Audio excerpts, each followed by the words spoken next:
Olá, estou eu aqui mais uma vez, seu amigo Regi, trazendo mais uma reflexão para colaborar com sua saúde mental durante esse período de pandemia.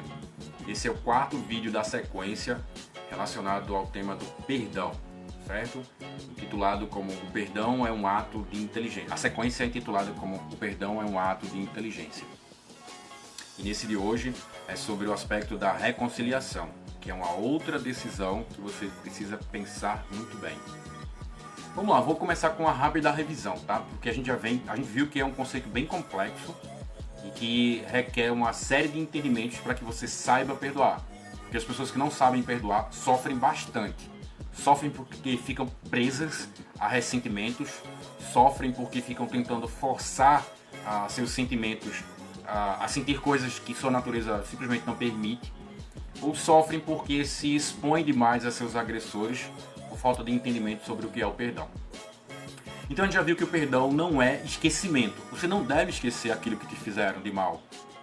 Simplesmente não deve, porque se já fizeram uma vez, podem fazer duas, três ou mais. É importante você saber, você lembrar, para você se proteger. É importante você saber também que perdão não é um sentimento. Porque sentimento flutua muito. Sentimento depende do que está acontecendo com você. Depende do seu contexto. Então se perdão fosse um sentimento, você ficaria: estou sentindo que estou perdoando. Não, estou sentindo que não estou perdoando. Perdoo, não perdoo, perdoo, não perdoo, perdoo, não perdoo. Você vai ficar mais confuso ainda, porque você não consegue entender se você perdoou ou não. Se a gente perdoa para sofrer menos, ficar confundindo perdão com sentimento vai fazer com que você sofra ainda mais. E vimos no vídeo anterior que perdão também não é uma obrigação. A gente perdoa para se libertar. Quem perdoa, quer se sentir mais leve, quer se sentir livre. A gente perdoa para dizer assim: tirei esse peso das costas. Então, eu não posso perdoar e de repente me sentir obrigado a alguma coisa. Isso é uma contradição com o conceito. É como se eu saísse de uma cadeia e entrasse na outra. Eu estava preso numa situação com a pessoa, agora eu estou preso a ela porque eu perdoei. Então, perdão não é obrigação. Perdão é libertação. O perdão, como a gente falou nos vídeos anteriores, o perdão é uma decisão, é um ato de inteligência. O perdão é a doação do valor da dívida ao devedor. Dando um exemplo financeiro, a pessoa me deve R$10 e aí eu chego à conclusão de que está muito complicado cobrar essa dívida a ela, não está valendo a pena, eu estou sofrendo mais, eu estou gastando mais em cobrar do que o que eu vou receber. Então eu decido dar os R$10 para ela. Eu dou o valor da dívida para o devedor. Dessa forma, a dívida se anula. O perdão é uma libertação de ambas as partes das amarras da ofensa. Agora, o perdão relacionado a algo moral, não a algo financeiro. Alguém te ofendeu e você está lá preso a essa pessoa por lembrar, por ficar remoendo aquela ofensa, por ficar pensando por que a pessoa fez aquilo, se você deve descontar, se você não deve descontar, se você deve se vingar, se você não deve se vingar. E aquilo vai crescendo dentro de você e tomando conta das tuas emoções. Quando você perdoa, você decide, você corta isso daí e você entende que apesar do mal que te fizeram, você quer ficar livre das amarras dessa ofensa. Tá? Então, essa aí foi uma rápida revisão sobre o que não é o perdão e sobre o que é o perdão. E para hoje, essa questão da reconciliação. Eu quero fazer uma pergunta para você. Após você perdoar, você é obrigado ou obrigada a ficar junto, a conviver de perto com a pessoa que te feriu, com a pessoa que te magoou? Será? Se a gente pegar um pouquinho da revisão que fizemos agora, o perdão não implica em obrigação.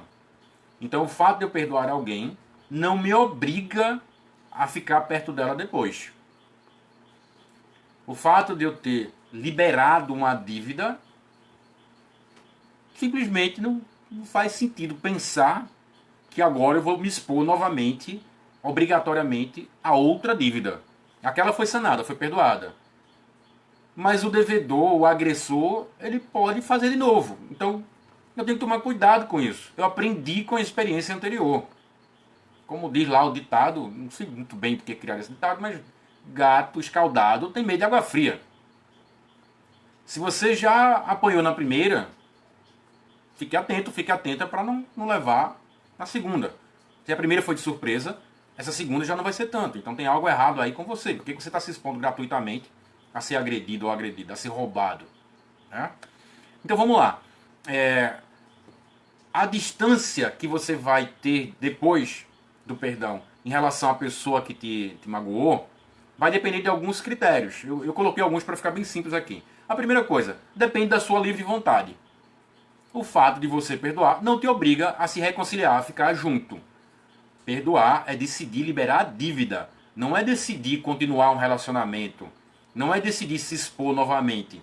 É decidir anular aquela dívida.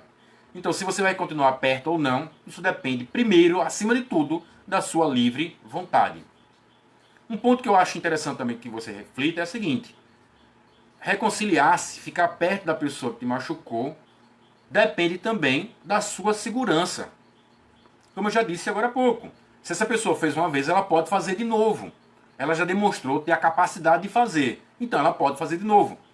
Você se sente seguro ou segura de se reaproximar dessa pessoa? É algo a se pensar, tá? E o terceiro ponto é reconciliar-se, ficar perto dessa pessoa, depende de algumas coisas em relação a ela, tá? E é o seguinte, essa pessoa que errou com você, ela se arrependeu? Ela demonstra a capacidade de mudar de comportamento? Se sim, é uma das situações mais próximas do ideal. Você quer se reaproximar dela, ela se arrependeu, ela reconheceu que ela errou e ela demonstra a capacidade de mudar o comportamento errado. Ela se compromete com você de não fazer mais aquilo ali. Então a gente está aí próximo da situação ideal. Tá? Essa é a primeira situação em relação ao comportamento da pessoa que foi perdoada. Mas aí tem uma outra possibilidade. A pessoa que você perdoou, talvez ela tenha se arrependido, mas ela não demonstra capacidade de mudar de comportamento. Como é que é isso? Sei lá, é um vício, é um hábito antigo que essa pessoa tem, é um valor moral que é diferente do seu e que a pessoa está começando a pensar sobre isso agora, mas em princípio ela até se arrepende de ter machucado você, mas inicialmente parece que ela vai continuar fazendo o que ela sempre fez. Ou seja, se você ficar muito próximo dessa pessoa, você vai ser machucado ou machucada novamente. E o terceiro caso, a terceira situação, em relação a essa pessoa, é quando ela não se arrependeu. Quando ela não acha que fez errado, quando ela não está com vontade nenhuma de mudar de atitude. E se você se aproximar, muito provavelmente ela vai fazer tudo de novo. É você que tem que pensar, certo? Se você vai ficar perto de uma pessoa assim. Ela te machucou, ela te roubou, ela te feriu, ela te enganou, e ela acha que é assim mesmo, por algum motivo ela acha que tem que ser assim mesmo. Se você se aproximar dela, muito provavelmente ela vai fazer de novo, e talvez até com mais gosto, por achar que você é besta. Sendo bem popular. Peguei o besta. Tá? Mas ainda assim você pode resolver se aproximar dessa pessoa. Você pode ter aí uma missão pessoal, um valor, um compromisso, para além da mágoa, além do ferimento que essa pessoa provocou em você, você pode decidir. Isso aí é você quem decide. Eu quero terminar esse vídeo lembrando disso. Quem decide a distância após o perdão é você. Você pode decidir, depois do perdão, ficar perto da pessoa que te magoou. Você pode decidir, depois do perdão, ficar um pouco distante da pessoa que te perdoou. Você pode decidir, depois do perdão, que vai ficar, na verdade, muito distante da pessoa que você perdoou. Quem decide a distância é você. E você decide a sua distância, você não decide a distância da pessoa. Você decide ficar perto, você decide ficar um pouco mais distante. E você pode decidir ficar bem distante, que é o melhor para a sua segurança. Tchau, até a próxima. E lembre-se, quem decide é você.